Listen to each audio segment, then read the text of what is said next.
संत साहित्य संमेलन पार पडले 2 दिवसाचं.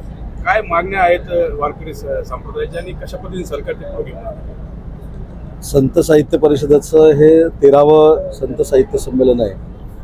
मला असं वाटतं की जे ठराव दिलेत त्याच्यामध्ये काहीच मागण्या नाहीत आणि वारकऱ्यांनी मागण्या केलेल्या देखील नाहीत, महाराजांनी केलेल्या देखील नाहीत. त्यांचं फक्त म्हणणं आहे की संत साहित्य जे आहे किंवा संत परंपरा आहे त्याच्यामागे राजाश्रय शासनानं उभा केला पाहिजे, त्यांच्या अडीअडचणी ज्या आहेत ह्या दूर केल्या पाहिजेत, एवढंच त्यांचं स्पष्ट मत आहे. आणि त्याच्यासाठी मी स्वतः पुढाकार घेणार आहे. मुख्यमंत्री महोदय असतील किंवा एकनाथ शिंदे साहेब असतील त्यांच्याशी मी एक विस्तृत बैठक लावणार आहे आणि त्याच्यातनं अनेक यांच्या अडचणी दूर होतील. राज्यातील जे तीर्थक्षेत्र आहेत, तिथे नद्या आहेत, मोठ्या प्रमाणावर प्रदूषण आहे.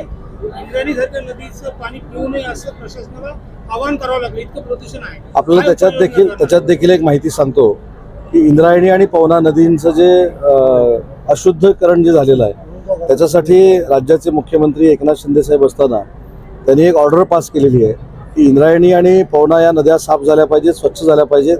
त्याच्यासाठी माझा विभाग MIDC, PMRDA, PMCC आणि पर्यावरण असं कॉन्ट्रीब्युशनमध्ये आम्ही फार मोठं काम तयार करतोय. ते जवळजवळ 2,500 ते 3,000 कोटीचं आहे आणि त्याच्यातनं इंद्रायणी आणि पवना नदी शुद्ध करण्याचं काम हे फार मोठ्या पद्धतीनं महाराष्ट्र शासन हातात घेणार आहे. वारकऱ्यांनी मागणी केली आहे की पंढरपूरची विठ्ठल महाराजांची मूर्ती आहे, तिची झीज झालेली आहे, त्यावर काय उपाययोजना करणार आहे?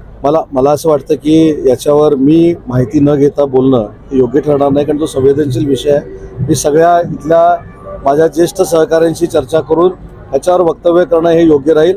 आणि शेवटी अशा या गोष्टी ज्या आहेत त्या भावनिक असतात, त्याच्यामध्ये माहिती नसताना जर कोण बोललं तर त्याचा विपर्यास केला जातो. म्हणून मी माहिती घेऊन याच्यावर नक्की बोलेल. संभाजीनगरमध्ये आहे, मात्र दंगल ही नागपूरमध्ये होती, पुरवणीची आहे काय? मला असं वाटतं की आपण संत साहित्य परिषदेवर आज बोलू, संत साहित्यावर बोलू, संत वाणीवर बोलू, ज्ञानेश्वरांवर बोलू, नामदेवांवर बोलू, तुकारामांवर बोलू. जे काय राजकीय बोलायचे ते आमचे नेते बोलतायत, मी देखील बोलतोय. त्याच्यामुळे जे काय नागपूरला घडलं किंवा छत्रपती संभाजीनगरला काय जे आहे त्याचा आणि या साहित्य संमेलनाचा, संत साहित्य संमेलनाचा काही संबंध नाही. परंतु तिथं देखील योग्य त्या ज्या काही कारवाई आहेत ती शासन म्हणून आम्ही करू. आपण उद्योगमंत्री आहात, जे दंगलीचं वातावरण आहे तर बाहेरचे उद्योग महाराष्ट्रात येतील का, काय परिणाम होईल? याचं उत्तर काल माननीय मुख्यमंत्री मोदयांनी दिलेलं आहे.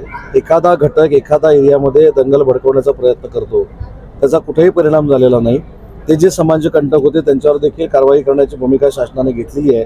आणि मला असं वाटतं की महाराष्ट्रातलं मंत्रिमंडळ, महाराष्ट्रातले सगळे मुख्यमंत्री, दोन्ही उपमुख्यमंत्री कशा पद्धतीनं उद्योजकाच्या बाबतीमध्ये सकारात्मक आहे हे त्यांच्यापर्यंत मेसेज गेल्यामुळंच यावर्षी 15,70,000 कोटी रुपयाची गुंतवणूक आम्ही महाराष्ट्रामध्ये आणू शकलो.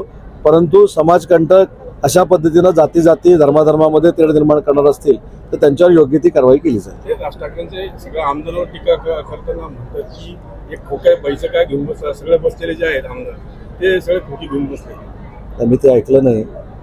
मी इकडे त्या संदर्भ देऊन असं का म्हणतात? नाही, मला असं वाटतं की आज आपण संतांच्या कार्यक्रमामध्ये होतो, त्याच्यामुळं त्यांनीच आपल्याला शिकवण दिलेली आहे. जरी समोरच्यानं वाईट काय बोललं तरी अशा कार्यक्रमांमध्ये, अशा वातावरणामध्ये त्यांच्यावर टीका करू नये.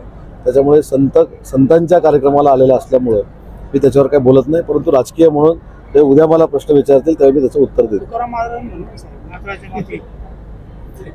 महाराजांनी म्हटलं ते मी म्हणणं योग्य नाही. त्यांनी म्हटलं म्हणून मी म्हणणं हे योग्य नाही. अनुकरण कशाला? मी काय सांगितलं तुम्हाला की संत साहित्याच्या कार्यक्रमामध्ये राजकारणावर बोलणं उचित आहे असं मला वाटत नाही. पुढच्या वेळी शिर्डीमध्ये नक्की पक्षाच्या कार्यक्रमाला येईल ते तुम्ही जो राजकीय प्रश्न विचाराल त्याचं त्याच तोडीचं उत्तर मी देईन.